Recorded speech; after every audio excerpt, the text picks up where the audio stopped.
This nation-leading bill and the treaty process as a whole shows what we can achieve when we listen to First Peoples and work together for better outcomes. Treaty will be a source of pride for all Victorians, representative of a proudly diverse and multicultural state which values its history and all of its people. Because this is not about taking anything away from anyone. It's about practical changes to do things better together. I am proud that together we are improving people's lives and giving everyone a better future. I commend the bill to the House. The presenting sponsor for Socially Democratic is Dunn Street. Dunn Street is a campaign agency that specialises in community organising. We only work with people who want to build power to make the world a better place. And if you want to create change in 2025, then hit us up at dunnstreet.com.au. A special shout out to all of our Patreon members as well. And you can join our community for free or for as little as $1.50 a month. And you too can help support this podcast. All paid members receive a welcome gift. So if you have recently signed up, please check your inbox for a message from our producer asking for your shipping address, because without that, then we can't send you your merch. And finally, today's episode is brought to you by Maurice Blackburn Lawyers. For over a century, Maurice Blackburn has stood up for fairness, championing the rights of everyday Australians and shaping landmark legal reforms. Today, they're harnessing new technologies to make justice more accessible, more efficient and more responsive to the needs of modern Australia. All right, let's get on with today's episode. We are taping this one on a Thursday morning on the lands of the ancient Celts, for the people known as the Gauls, that were then obviously conquered by the Romans. Not that I think about the Roman Empire much. And then they were conquered by the Franks, and then a whole bunch of other things happened. And then in the end, it became the Republic of France. Because I'm in Paris at the moment, over in Europe for work. So our special guest today has made me get up super early, and that's very unfair of her. But I'm very sorry. It's okay. That voice you hear in the background, she is Victoria's state correspondent for The Guardian. She's been on the pod before, back in when we did our International Women's Day episode, and also came and joined us on our live show in Melbourne, which was a great laugh and a great night. And it's great to have Benita Kolovos back on the show. How are you? Good. Thank you for having me. Thank you for waking up early. All good. All good. Let's get into it. Look, there's a whole bunch of things that I want to talk to you today about state politics, and some of it was whilst I was still at home, and then others has happened while I've been away. So in some instances, you're going to be telling me what's going on because I really haven't really been paying that much attention. But the March for Australia happened the weekend I left. And I did laugh at the Batuta Advocate mock headline during the week saying that the Melbourne CBD has just become a place for marches and thousands of vape shops. As a resident of the Melbourne Central Business District, I can assure people that Melbourne hasn't descended into a place just marches and vape shops, but it may look like that every now and then. This March for Australia happened across the country, but it seemed like Melbourne was the epicentre. Is that right? Do you think that was the case? And if so, why has Melbourne just become the place where everyone protests? Yeah, I think it's fair to say that Melbourne is the protest capital of Australia, and I think it's been that way for many years. Like, it's not a new thing to know that, all the time you'll see people protesting in Melbourne on a range of different issues. I remember when I first started working in state politics, we had, firefighters down at Parliament quite a bit when they were working on that legislation. We've had climate protesters. We had anti-lockdown protests. They were all coming out of Melbourne too. So I think one aspect of that is that we do like to get out there and protest in Melbourne, regardless of what the issue is. And I think the interesting thing about the March for Australia is we also are kind of like the centre of like this anti-fascist movement as well. And we had in Victoria and in Melbourne a lot more counter protesters on that same day out and about. And I think that's what makes Melbourne quite unique. We had the pro-Palestine rally at the State Library. They gathered with a group of anti-fascist protesters on that Sunday, and that kind of led to 2 separate protests happening in the city and police trying to block them off from one another.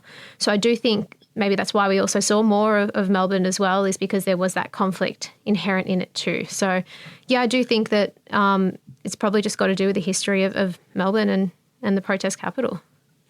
Just love to go for a walk in the city on a Sunday afternoon and help some of our retail stores as well. I hope they did go shopping afterwards. Why do we have this March for Australia in this moment now? What brought this on, do you think? Well, I had a couple colleagues looking at the when we first started hearing about the March of Australia, and they tracked it back to it launched its website on the 8th of August. And if you cast your mind back to the 3rd of August, we saw the pro-Palestine march across the Sydney Harbour Bridge.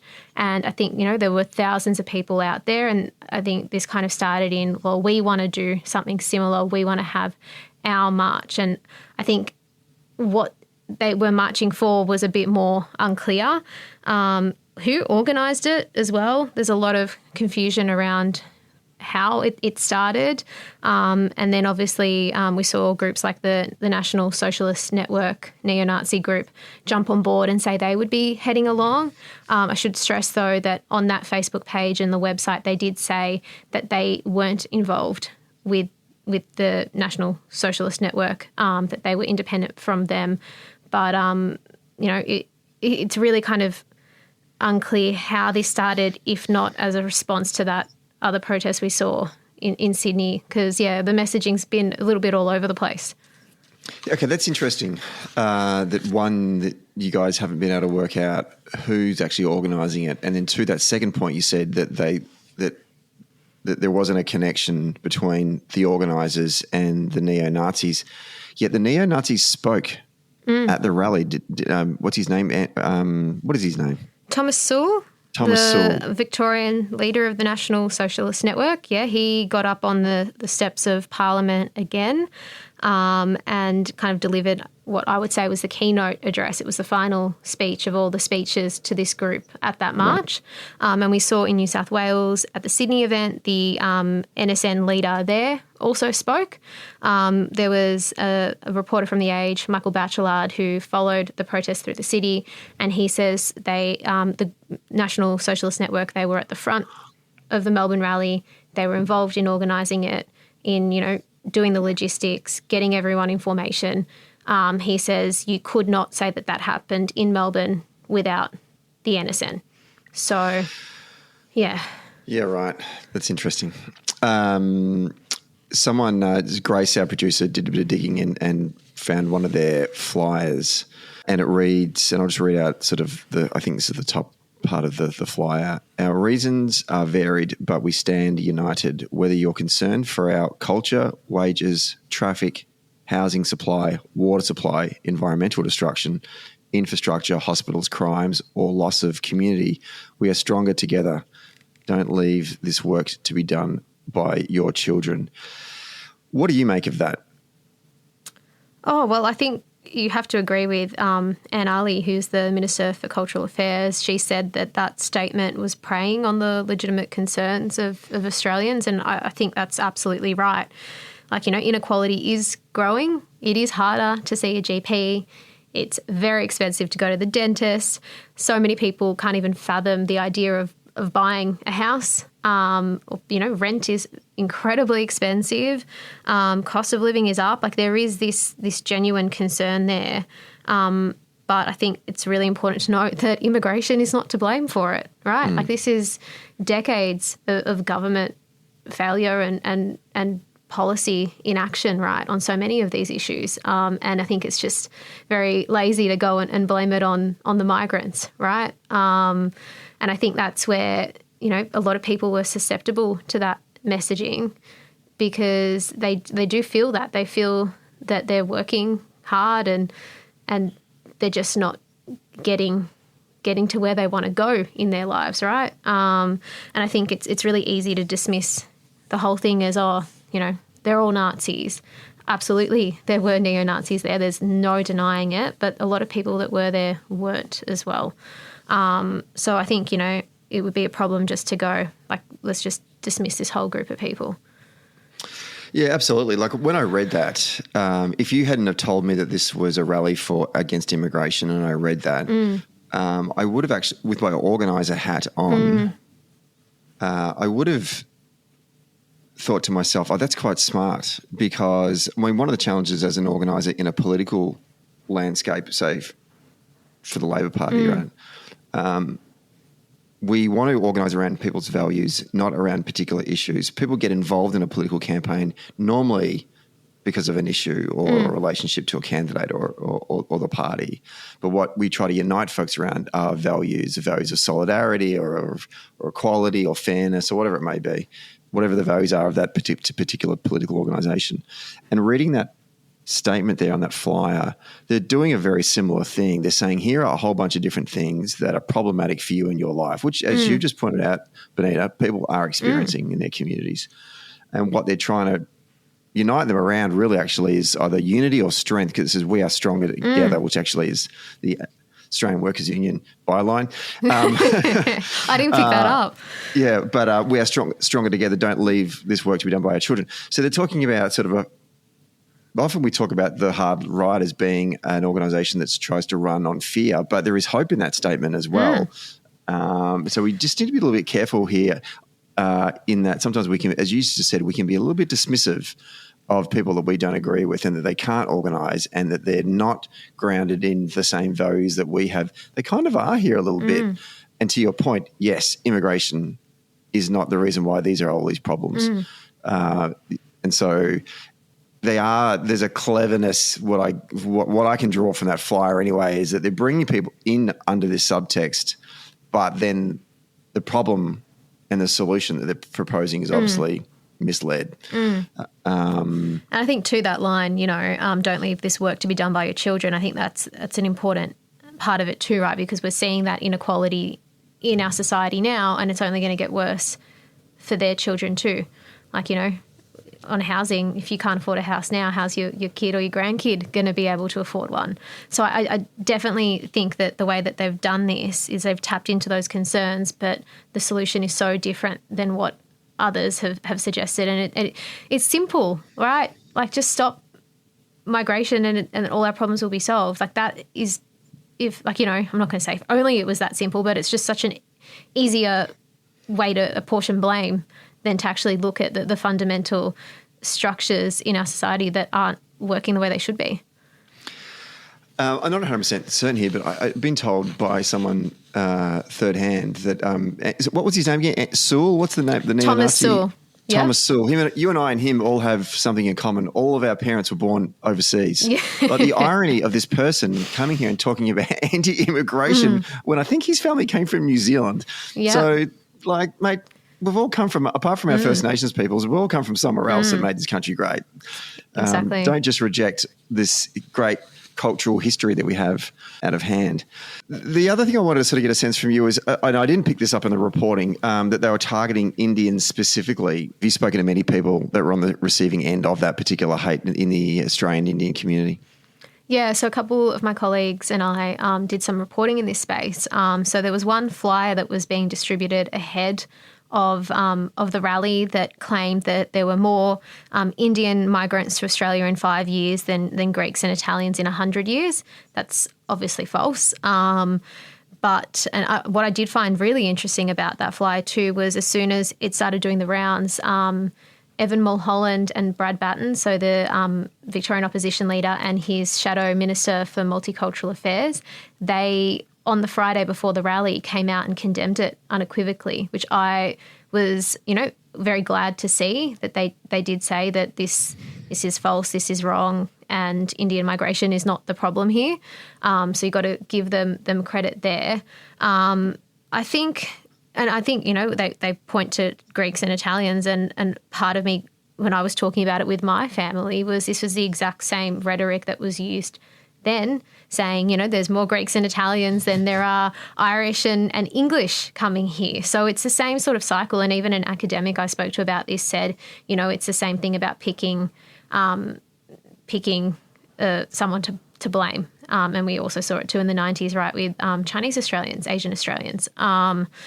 What I do think is, when we're talking about the Indian community and the Indian diaspora specifically, is we've seen that at play in the US and the UK as well, where the Indian community has been targeted. And we also saw it here at the start of the year in summer. There was a, awful TikTok that was doing the rounds, saying, where's your visa, chanting it at the MCG. We saw that happen. We saw, TikToks where people were saying, is this Australia or Mumbai? So it's not out of nowhere that this racism has started to rear its head here in Australia. But if you go from those videos, they've all kind of been emulated on things we've seen in the UK and the US. But yeah, good to see it called out. And I think the Victorian Premier also had members of the Indian community come to one of her meetings, like the Social Cohesion Task Force. I think there's a better name for it than that now. But that meeting, she had members of the Indian community as well, and she also said that we won't tolerate it. So it's good to see that we're not letting this issue fester like we have with racism in the past. Yeah, and moving quickly on it as well from both the government and, as you just noted, the opposition as well. The other thing was interesting that then at the end of the March for Australia protest, I think it happened on the same day, and correct me if I'm wrong here, Benita, but then parts of the rally broke off, which I think was most of those neo-Nazis, and led a violent attack against the Camp Sovereignty, which is a ceremonial Aboriginal site in a neighbouring park. And I saw the footage of that with them lashing out and throwing punches and kicks and, just basically violently attacking this group of, Aboriginal folks. If your argument was against immigration, why are you attacking people who literally have been here for 60,000 years? If you're running that event, you'd be going, man, we had a consistent message and then you went and fucked it up by going and attacking Aboriginal people. What the hell are you doing? This is weird. What came out? What are their explanations for this? Why did this occur? Yeah, look, we have to be really careful with this one because charges have now been laid as well, and we want to make sure that gets its way through the courts, unencumbered by our comments and other comments on various podcasts. But I think that, from my understanding, is Victoria Police thought that these men were heading to their cars. That's what I've been told by various sources, that the police saw them leaving. So this is around the Botanical Gardens, Camp Sovereignty is near the gardens there. And a lot of people, when they're going into the city, they'll go and they'll park their cars around that area, even if they're going to the footy or something. So I think police thought that they were all heading back to their cars, but instead unleashed this alleged attack on Camp Sovereignty. Like you said, there's not really a explanation or any sort of understanding for why you would do that. But I think questions have to be asked about how were known, members of neo-Nazi group able to get there, and police got there quite late as well. And we had another rally this weekend that's just passed, and safe to say that wasn't able to happen there. There was a lot more police involvement. But yeah, when you do actually look at it geographically, you can see that definitely, you're walking out of the city, heading to your cars, that is nearby, but it just should have never been allowed to have occurred. Well, let's then segue into something a bit more positive. Let's talk about treaty, which is huge news. It's happened whilst I've been away. Jacinta Allen, the Premier of Victoria, has introduced a bill to the Victorian Parliament on Tuesday. I'm being told that the media is treating this more or less as a done deal. Is the Liberal opposition going to vote or pass or vote in support of this bill through the lower house and the upper house? No, they're opposing it. This bill, like you said, it's been 10 years in the making to get a treaty, and we had two bills on the way. So we had a bill in 2018 to establish the First Peoples Assembly, and the Coalition supported that. And then we had a bill in 2022 to set up the Treaty Authority, who would oversee the negotiations between the government and the First Peoples Assembly on treaty, and they supported that. But obviously since then, what has happened is we had the Voice referendum to enshrine a voice in the Constitution that obviously lost. they're using that now to say that Victorians don't support the Victorian Treaty, which I do think is a bit cheeky, because we've had those two bills, we had two elections in both of those years as well, 2018 and 2022, where the government won and they won seats. And also, too, they rejected a constitutional voice to Parliament. This is something that's very different. So, yeah, they're not going to support it. And I think the big question is, what happens if they were to get elected in 2026? Will they repeal it? Will they try to unwind it? They are not telling us at this stage. So it's definitely a question that I'll be continuing to ask.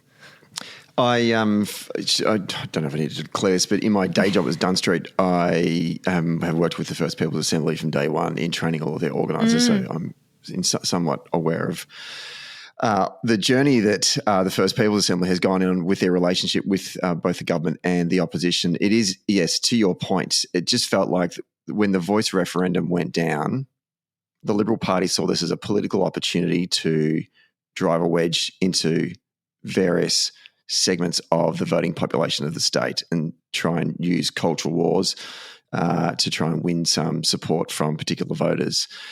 And I remember at the time when the voice referendum went down, we did say on the podcast, this is going to have implications far-reaching than just losing this actual referendum. This is a good example of that.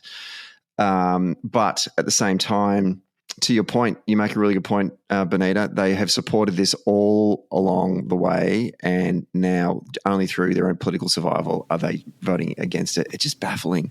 But I assume that then it will get through, obviously it'll pass through the lower house, but in the upper house. Yeah. So will the government be able to get support on that? What's your intel on that? I've spoken to all the so-called progressive crossbench. So it's the Greens, Legalised Cannabis and Animal Justice, and they've all thrown their support behind the bill. So with them, they'll have the numbers for it to pass. I'm not sure about the other crossbenchers, but I guess that's beside the point, right? They've got the numbers, it'll happen. And I think the hope is that they can get a lot of this infrastructure in place ahead of the 2026 election. So, we saw in Queensland, we saw in the Northern Territory, coalition or Liberal national governments get in and repeal that work. But this is a lot further down the track than both of those, the state and territory, what they were doing. So hopefully we don't see that, because this is something that's been so long fought by so many members of First Nations community here in Victoria. And there are things in here that will have a massive impact on First Nations people's lives. So we'll have to see, but hopefully it can all be up and running before November 29, 2026. Is that the election date? Have I got it right? Yeah, it's a good question, yeah. Just said the last Saturday in November. It's the easiest way to remember it. You said the implications of it. I mean, the practical changes it'll have for First Nations peoples in Australia, in Victoria, I should say, Aboriginal Victorians, is massive. I mean, do you want to list off some of those things there, or are you across that? Yeah. I'll give it a go off the top of my head. So there's going to be a truth-telling body. There'll be the First People's Assembly. The First People's Assembly will be able to give advice to ministers and government on bills. And if the government is legislating on things that affect First Nations people, they'll be able to give feedback on that work that they're doing. They're going to have a place in the Parliament for them to be. So they're there for those important days and important debates and discussions. First Nations history and culture will be embedded in the school curriculum from prep to year 10.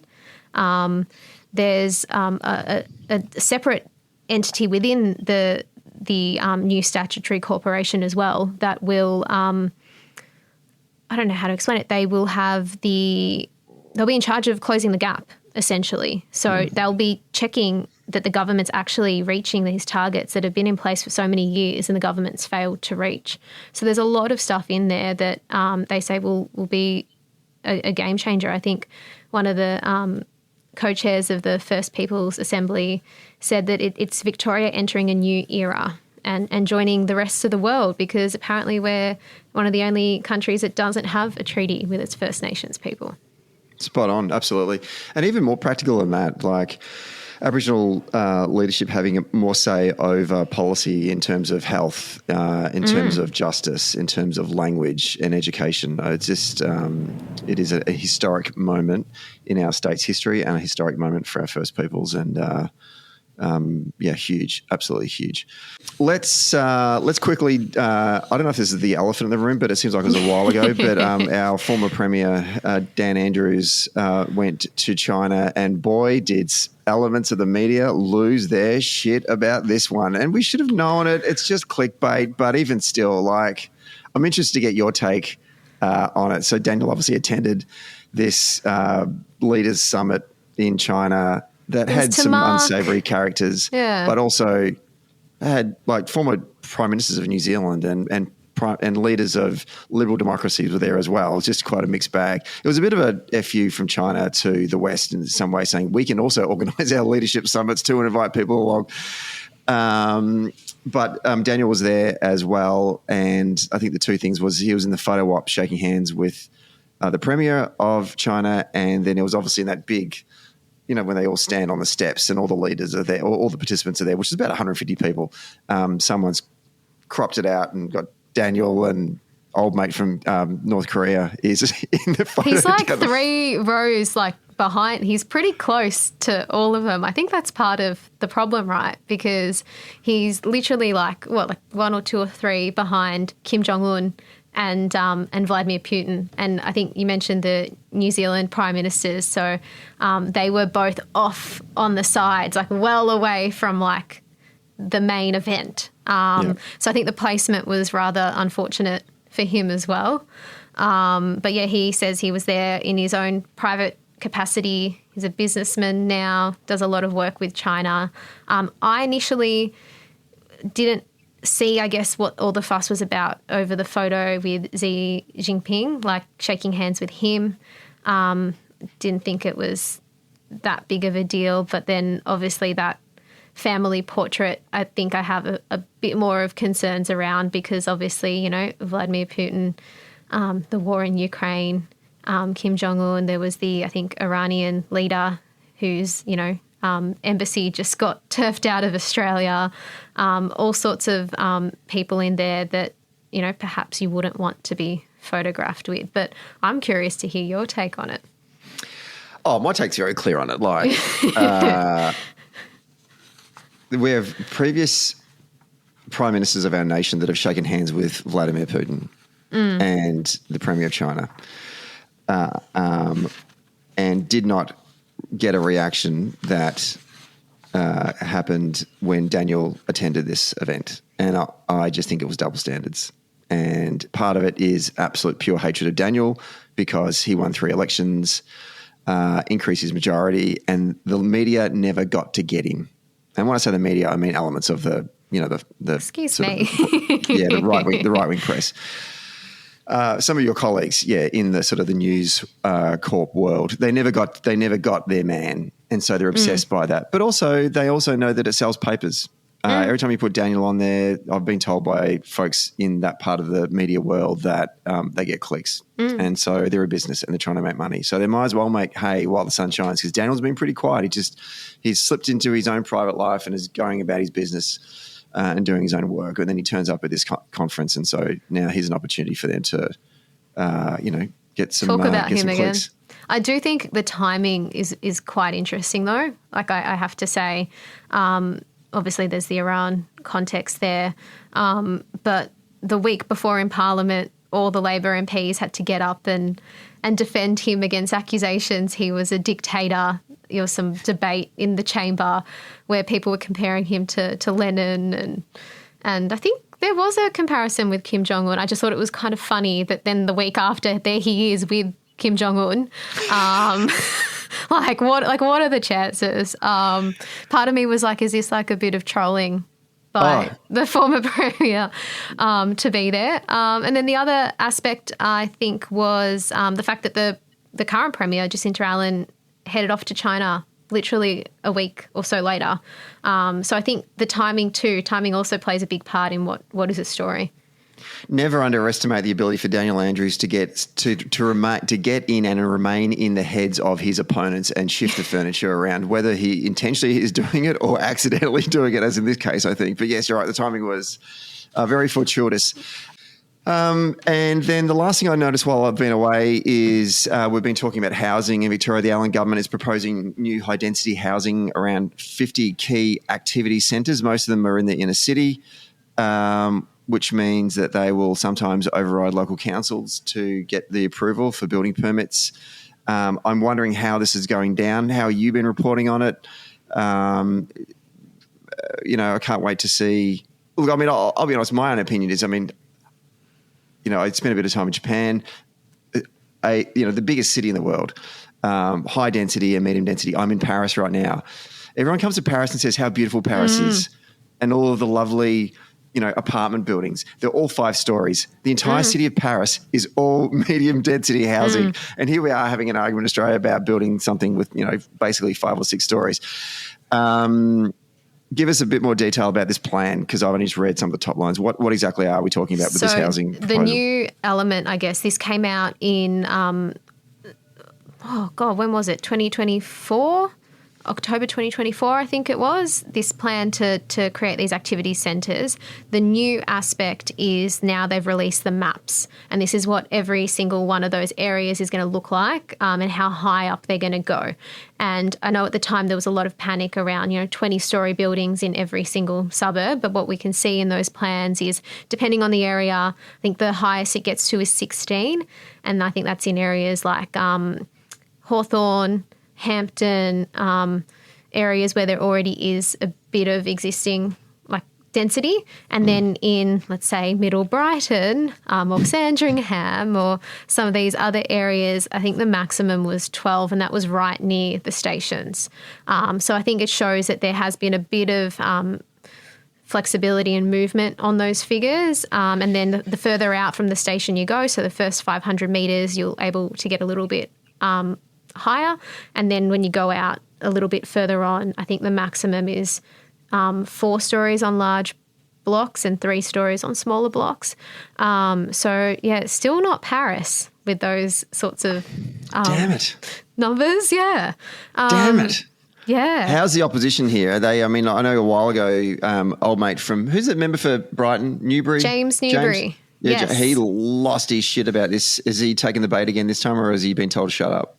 Well, I was curious to see what he would do this time, because last time he famously rocked up at the Premier's press conference with a bunch of angry Brighton locals, and I think one of them was wearing a Ferrari T-shirt, and there's a lot of Brighton going on there.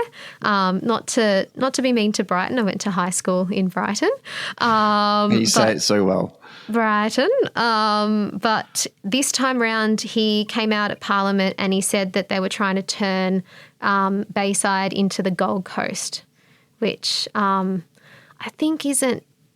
don't think those buildings are 12 stories, but I'll have to fact check. I'll have to go up to the Gold Coast on a fact-finding investigation. Good luck getting and the budget find there. out. Yeah. Yeah, okay, well, that's not that great. That's a pretty shit line. Good on you, James. Benita, we're out of time, so I know you're about to get kicked out by a rival podcast. Thank you so much for coming on the show today. It's once again been enlightening because I haven't read many papers in the last couple of weeks. So this has been like my personal sort of, I'm going to read through the news with you, Stephen, and tell me what's been going on in my home state. There you go. Well, merci, and enjoy the rest of your trip. I will. Hey, Social Democrats. Thanks for listening. Today's episode was hosted by myself, Stephen Donnelly, and produced by Grace Eyre. If you like the show, please rate us and review us wherever you get your podcasts. And if you really like the show, then join our Patreon community for early and ad-free access to each episode. We regularly take questions and comments from our Patreon members, so get in there if you want to have your say. And finally, get all the latest updates and bonus content by following Socially Democratic on our social media channels. The links are in our show notes. See you next Friday.